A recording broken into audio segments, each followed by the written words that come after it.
Day 17 of sharing foods I love making, and we're making chicken pot stickers. Now structurally, these are probably my worst shaped ones. I don't know why they came out so long. Maybe they just wanted to be different today, but we focus on the inner beauty, okay? So I started with the chicken filling. I have listed everything in the description as per usual, then I blended it off.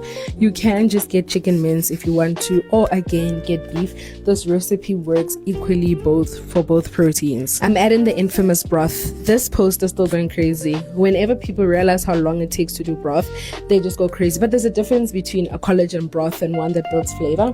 But in any case, I just add it, and I must say this makes a difference. They become so juicy and tender inside, and it's just So normally I start with the dough first, because then I can let it sit and rest and nap. But this time around I started with the filling, and funny enough, I feel like I prefer it that way. The dough still napped, but the flavor in that filling, And also, the one thing I'll say is that if you have a lot of spring onions at them, they make such a huge difference. It is so good. But nonetheless, after it's snapped, I then just did a log, and then I cut it, and I cut small little sizes. This makes like a lot of dumplings, but like I've said previously, I freeze them, and then whenever I want, I just pop them in the stove, on the stove, and have them, and it is really, really a nice thing to have in the fridge. Now listen, there's two types of people in the world: those who can fold a perfect restaurant quality plate, and then me. Normally I do like a pretty decent job, but this time around I don't know what the heck it was, but clearly I was making sleeping bags. But as long as the feeling stays inside, that is a success. Once you start making your chili oil, I'm telling you, it is so good, you will not buy it. It is,